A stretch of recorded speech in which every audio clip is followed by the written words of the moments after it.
So we have a sale. I want to go ahead and pack things up. Are you guys crooked? I feel like you guys are crooked. I want to go ahead and pack up this painting. I have been waiting on, I haven't shipped out anything in like a very long time, and I've also moved several times. I don't even have a lot of the packing materials that I need, so I'm going to try to figure out how to get this painting out. I actually really don't like holding on to things. If someone has like given me money for something, I want you to have it like immediately. So I don't have the boxes. I ordered some boxes. I don't have them yet, so I'm just gonna try to do what I can do. I still have the box from when I ordered the panels, and they are a pretty good size. I got them from Blick. I think this box can work. I'm just gonna go ahead and try to, as much as possible, like take off the old stickers. And yeah, the packaging is not the prettiest, but I really wanna make sure that I get it to my collector as soon as possible, because I think she's gonna love it. And I'm so excited for her to see it. So, let's see, I took off one sticker. I'm gonna try to see if I can get the sticker with my address and information. thing up.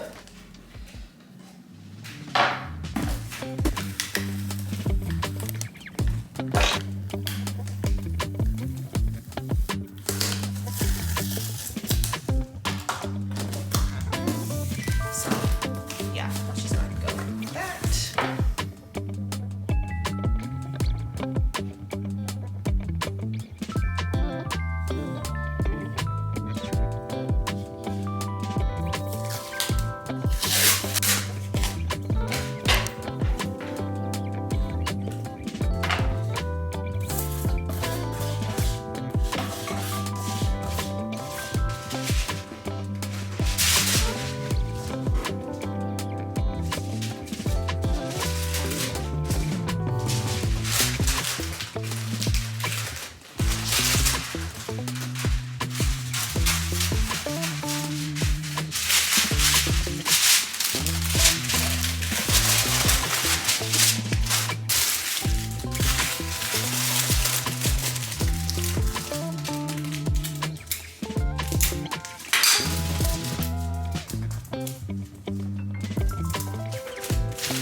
Off camera, I also wrote a little note and did a little watercolor illustration on the side. It's not the prettiest, but I don't know, I felt bad because this thing was ordered like a week ago and I need to send this out. So yeah, I just wanted to do something. I wrote a little note and I'm gonna include that in the package as well.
So I hope that you're enjoying today's video so far.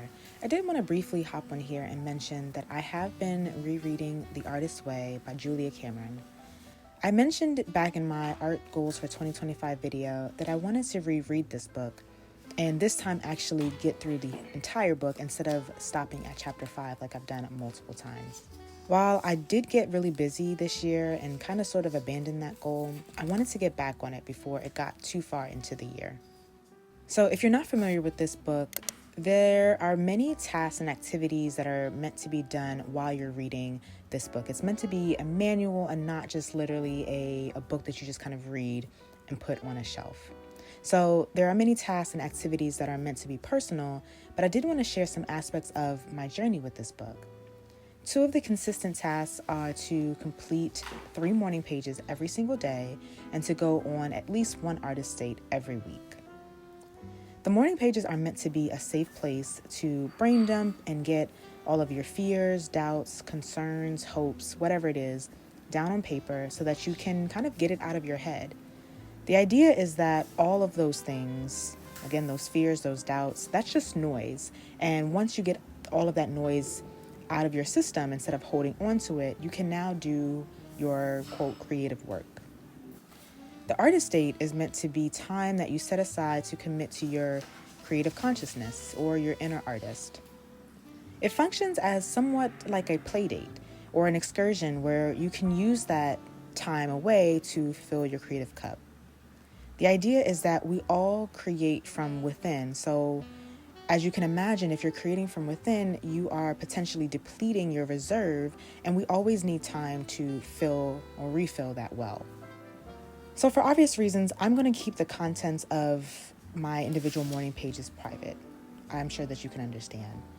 But I did want to take you along with me as I go on artist dates. I think that could be a really cool idea to kind of share how I experience art and what really inspires me. In my area, there are tons of museums, theaters, music venues, cafes, art exhibits, and those are the types of things that help me to really recharge creatively. So I'm excited to bring you along. Make sure you subscribe so you don't miss any of those artist dates. But before I take you along on an artist date next week, let's first review and establish some basic principles on the idea of creativity and what really is a creative spark and where does it come from?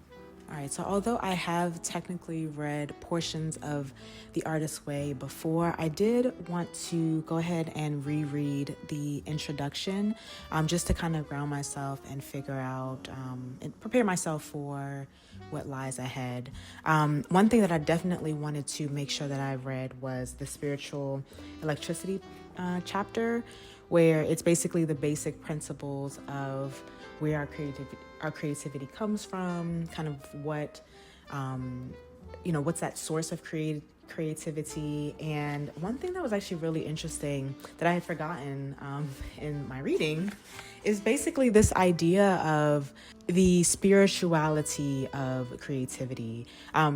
Spoiler alert, this book is very heavy in the spirituality aspect of it. It uses God, creator, the universe, like those sort of like spiritual themes a lot. So if that bothers you, just it's doable to get through this book, but just, be aware, be forewarned that that is something that's a really huge talking point or theme that comes up in this book. But either way, I do fully believe that we are all creative people and we all have the ability to create because we are all ourselves creations. Whether you believe we got here through a God that created us, or if you believe that we got here through evolution, we are in some way or shape or form a creation. I do believe that as humans, we are all seeking purpose and meaning in our lives. And I think a lot of that is driven from our desire to continue on what it is that shaped and created us, and so to continue to create. And so when we think about that creative spark, a creative spark is really that little piece of electricity or that bit of electricity where it's like, that is what I'm meant to do. Like that pull, that like draw to do something and create something. That's your creative spark. So this chapter really talked about how, thinking about all of ourselves as being creative beings is really crucial because we are all creative beings. There were some basic principles, I think 10 basic principles that she mentioned in the book, that 2 of them really spoke to me, but all of them are very much, principles that I think are guiding principles to continue to think about as you're experiencing this book. So I just wanted to share those with you. We are ourselves creations, and we in turn are meant to continue creativity by being creative ourselves. When I saw that, I was like, yes, immediately yes. It is safe to open ourselves up to greater and greater creativity.